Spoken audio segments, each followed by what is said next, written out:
This show is produced by the Harwood Podcast Network.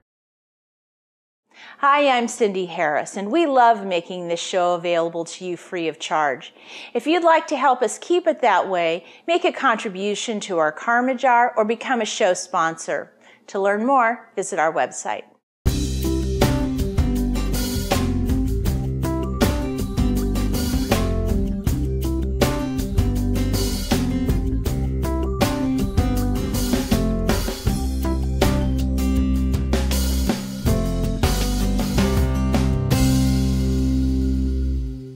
Today I'm making a batch of Buckeye Cupcakes.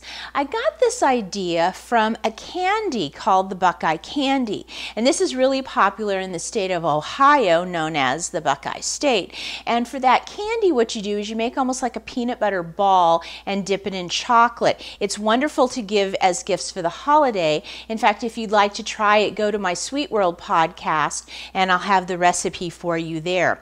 Well, I wanted to turn that candy into a cupcake. So what I've done is I've made a really dense chocolate cupcake with a really thick layer of peanut butter filling, and then it's dipped in this wonderfully thick chocolate ganache. Now this recipe makes 12 cupcakes, so I have my 12 cup muffin pan, and I'm going to be using paper liners. It's a must with this recipe. And because it's the holidays, I have these really cute little snowflake liners. So I'm going to put one in each of the wells. Normally when I make cupcakes, I then spray a light spritz of baking spray on top just in case the cupcakes bake over. But for this cupcake, the cupcake is not going to go that high because we have that great peanut butter filling and then the chocolate ganache layer. So I don't need to worry about spraying these. I'm going to set my tin aside, and I'm going to get a microwave safe bowl out because there's a couple of things that I need to melt.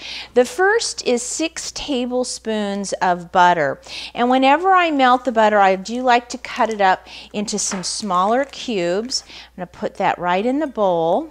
Next, I need 3 ounces of unsweetened chocolate.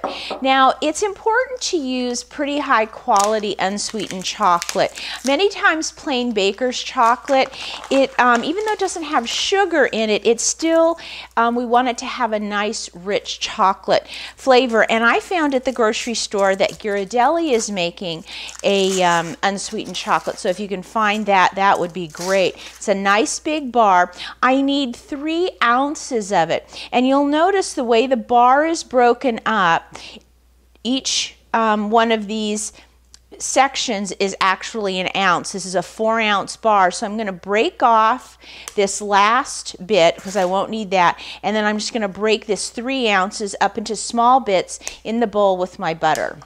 Now this is going to go in the microwave on 30-second bursts, and after each 30 seconds I'm going to give it a little stir. After the second 30 seconds, you're going to see that the butter is pretty much melted, but the chocolate isn't quite. I want to stir this because there's going to be some heat that's trapped in the bowl. So I'm going to put this in the microwave for a little less than 30 seconds. The chocolate is almost melted, but I don't want to overheat it. So I think 15 seconds and then I'll give it another stir. That last 15 seconds was perfect. Now this is nice and melted. I'm going to set this aside and get our other ingredients ready. Because our butter is already melted, we're not going to need to cream it in the mixer, so you can use just a regular bowl and a rubber spatula to put the cake together. So in a medium-sized bowl, I'm going to add 2 eggs and 1 1/4 cups of sugar. I'm going to use my spatula, and I want to break up that egg and mix it in well with that sugar. And next we're going to add our flour, so it's important to lighten the flour a little bit by stirring it up in your canister, and then we're just going to dip and level 3/4 cup and add that to our bowl. Then 1/8 teaspoon of salt, our melted butter and chocolate mixture, and our last ingredient is a teaspoon of vanilla.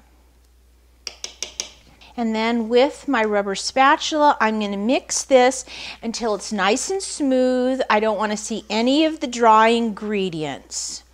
Now it's time to divide our batter into the 12 wells. I'm going to use my medium cookie scoop, and I'm going to put 1 scoop in each of the wells. And then once I have a bit of batter in each of the wells, I'll go back and divide the rest of the batter evenly amongst them. Now when I'm done, the cup should only be about half full of batter. Normally when we make cupcakes, I want them about 2/3 to 3/4 because I want them to puff up. But for this cupcake, I don't want that. I want them to be nice and low, well below the edge of the cupcake rim, because in that way it leaves room for our peanut butter layer and also the chocolate layer. Now I've preheated the oven to 350 degrees. I'm going to put these in and let them bake. Now after about 21 minutes, I've tested these with a toothpick and they've come out clean, so they're baked through.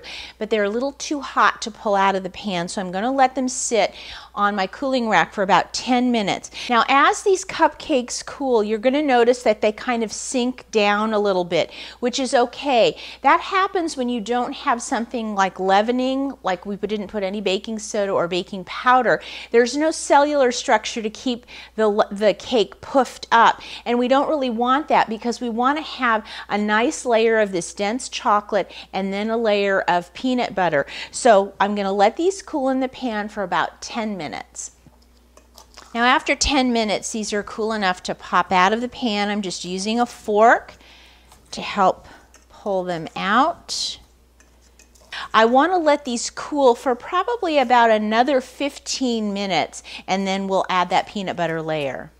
And for that, we are going to need to use the mixer because we have to mix this cold butter up with the peanut butter.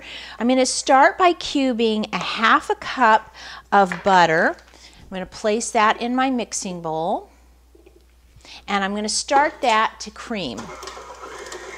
Then I have some creamy peanut butter, and I'm using my adjustable measuring cup for this because I want to measure out 1.5 cups of peanut butter. And the thing that's great about this measuring cup is I fill it up with as much of the peanut butter as I need.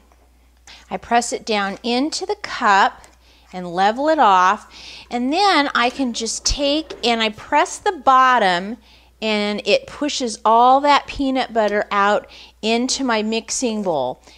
And this is a really good way to measure out sticky things like peanut butter.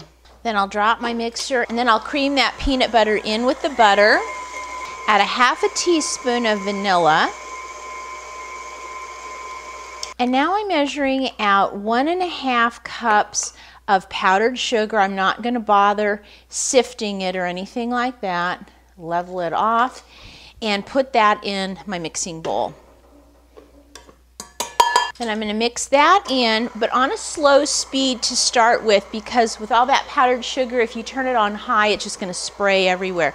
So once it kind of gets mixed in, then I'll turn the speed up to medium. And then after a minute or so, I'm going to stop the mixer and I'm going to scrape down the sides, because sometimes the powdered sugar or the butter has kind of flung to the side and it won't get as mixed in as I would like it to. So I'll scrape that down and then run it for another minute until this is nice and combined. Now once the cupcakes are nice and cool, we can start putting our layer of peanut butter. Now I'm using an offset spatula. Now as you're frosting, you're going to notice a couple of things. One, this cake is very dense, which is what I want.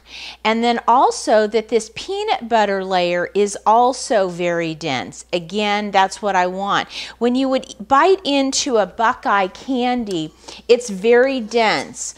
And so I wanted to mimic that. I didn't want this to be like a peanut butter frosting, you know, like my fluffy peanut butter frosting. That's not what this is. This is much thicker, and once we put it in the refrigerator, it's going to get nice and solid. Now I've used up just about all of my peanut butter. I want to go back and make sure I have these as smooth on top as I can, and then I'm going to put these in the refrigerator for about 30 minutes. Now, while the peanut butter filling is getting solid in the refrigerator, I'm going to make the chocolate ganache. So I have a small saucepan, put in 1/2 cup of heavy cream and 1 cup of semi-sweet chocolate. Now I'm going to put this on a low heat until the chocolate is melted. Now once the chocolate is totally melted, we'll take it off the heat, and I'm just going to let it sit here until the timer goes off to pull the cupcakes out of the refrigerator. I'll give it a stir every now and then, and you can see it's really nice and glossy looking. It's so pretty. But it does need to cool just a little bit, and by stirring it every now and then, it'll get enough air in there to kind of cool it down. So we'll just let this sit until the cupcakes come out of the refrigerator. So now it is time to dip our cupcakes.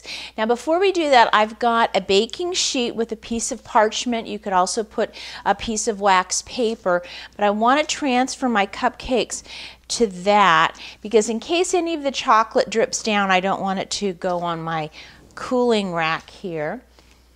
Now, as our chocolate has cooled, you can see it's gotten nice and thick, but it's still nice and glossy.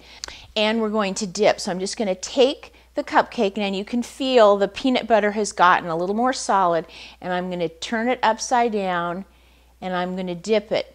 Now I'm going to go through and do 1 pass on each cupcake, and I want to get the whole top if I can. So if you can see here, I didn't catch the edge on that one. I'm just going to kind of roll it in the chocolate. Same with this one. And if I can't get it to the edge for whatever reason, I'm just going to use my little spatula and kind of carefully move the chocolate over there. For these, I don't want any of the peanut butter peeking out. Now I like to have many layers of this chocolate on here because again, it's like a Buckeye candy where it's got a nice coating, thick coating of chocolate. So I'm going to go through, dip all of these, and then I'm going to put this in the refrigerator for about 10 minutes, and that chocolate is going to get nice and stiff again, and then I'll dip them again. After 10 minutes, the chocolate ganache is set up enough where we can do a second layer.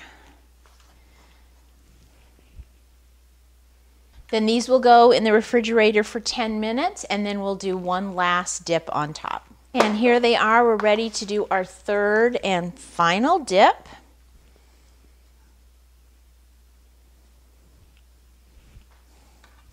So now that our cupcakes have been dipped 3 times, they go back in the refrigerator.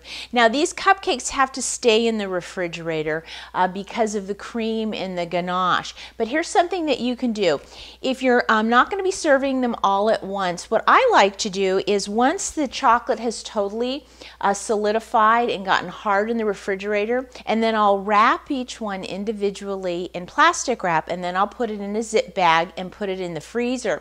That way, whenever anybody wants a Buckeye cupcake, they just pull it out of the freezer, unwrap it, and it's ready.